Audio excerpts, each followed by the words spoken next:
दिखती है, फिर जो देखा दिल में है। क्या हुआ? कभी तुम ये इन पंक्तियों को सुन के वाह करते मुस्कुराते थे, आज क्या हो गया इनको? सरफरोशी की तमन्ना अब हमारे दिल में है, दिखना भी जोर कितना बाजवे बातिल में है। ये लो अशफाक, इस सत्यार्थ प्रकाश को तुम भी पढ़ो। इसी सत्यार्थ प्रकाश को पढ़ के मेरा जीवन परिवर्तित हो गया, मेरा जीवन परिवर्तित हो गया। पर पिताजी, मैंने ऐसा कौन सा गुनाह कर दिया? अरे मूर्ख, गुनाह की बात करता है? अपना पड़ोसी हरिराम नहीं बता रहा था, गेंदाराम से संबंध है तेरा, और उस नास्तिक सोमानंद से भी। आखिर तो चाहता क्या है? पर पिताजी, आर्य समाज में जाना और देश के लिए चिंता करना, ये भी क्या गुनाह है क्या? हाँ, और कुछ ऊंच नीच हो गई ना तो घर में चवन्नी तक लिए जमानत के लिए, घर में नहीं दानी और अम्मा चली बुनानी। अरे तुम्हारे पिताजी है, हमने धूप में बाल सफेद नहीं किए, हम सब जानते हैं। अब कुछ हो या ना हो तो उन सबका साथ छोड़ दे। पिताजी, आपको क्या लगता है वो और हम सब कुछ गलत कर रहे हैं? नहीं, इस बात की समझने की कोशिश तो करिए। अरे अपने पिताजी को समझाने की समझ कहाँ से आ गई तुझमें? हम सब जानते हैं। अब आखिरी बार कह रहा हूँ, या तो तू आर्य समाज में रहेगा या घर में। पिताजी, आपको क्या लगता है ये चार दीवारी मेरा घर है? नहीं, ये पूरा देश मेरा घर है। इसके सभी लोग मेरे भाई बहन हैं। जैसे उनका सुख वैसे मेरा सुख, जैसे उनका दुख वैसे मेरा सुख। इस बात को समझने की कोशिश तो करिए पिताजी। और इन बूढ़े माँ बाप के लिए कोई धर्म नहीं तेरा, और इस बहन के लिए भी कोई धर्म नहीं। पिताजी, देश के लिए बलिदान होना ही मेरा धर्म है। तू आज कुछ नहीं सुनेगा, तेरे दिमाग में उस सोमानंद ने ठूस ठूस कर भर दिया है। आज आखिरी बार, आज फैसला होकर रहेगा, या तो तू आर्य समाज में रहेगा या घर में।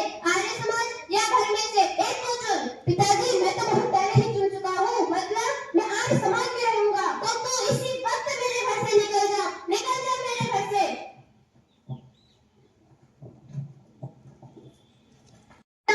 एक कविता मैं आपको सुनाना चाहता हूँ, आइए सुनाइए। है देश को स्वाधीन कराना जन्म मेरा संसार में, तत्पर रहूंगा मैं सदा अंग्रेज के संहार में। अन्याय का बदला चुकाना मुख्य मेरा धर्म है, मत गलन अत्याचारियों का प्रथम मेरा कर्म है। वाह वाह, लेकिन इसके आगे पंक्तियां कुछ ऐसी आगे चले। यदि देश में तुम्हारा ना पड़ा मुझको सहस्त्रहार, तो भी रहना इसलिए सगुन। मेरे ध्यान में लाओ कभी, है इस भारत भूमि में मेरा सहस्त्रहार जन्म हो। यदि देश ही तुम्हारा ना पड़े मुझको सहस्त्रहार। हुजूर वो भाग गए। तुम क्या कर रहे थे? हुजूर हम उनके पीछे भागे थे, लेकिन वो भी चकमा देकर भाग गए। चकमा देकर भागे? कैसे भागे? तुम कितने लोग थे? हुजूर हम कई लोग थे। तो फिर कैसे भागे? हुजूर वो लोग हमें देख के पहले ही चौकन्ने हो जाते हैं। वो कैसे? हुजूर वो कोलवर बना रखे हैं। कोई कोलवर है?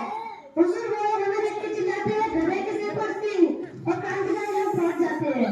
फिर गधे के सिर पर सिंह ऐसा क्यों चिल्लाते हैं? हुजूर ये जो हमारी टोपी है उसी को गधे का सिंह बताते हैं। ओके, हाँ मिस्टर, ठीक है। अब जब भी कोई क्रांतिकारी के पीछे कोई भी पुलिस लग जाएगा तो आज से ये टोपी लगाएगा, समझे? जी हुजूर। Okay, and go.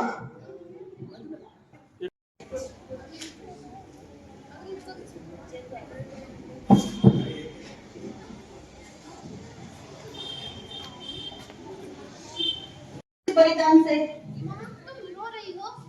नहीं बेटा, मैं नहीं रो रही हूँ। माँ, आप अगर रोगी तो दुनिया क्या कहेगी कि बिस्मिल की माँ फांसी की सजा सुनकर रो पड़ी थी। माँ मत रोइए, माँ मत रोइए। नहीं बेटा, मुझे इस बलिदान से, मेरे इस बलिदान से बहुत खुश हूँ। मैं तो ये सोच रही हूँ बलिदान होने का सौभाग्य मुझे क्यों नहीं मिला। बेटा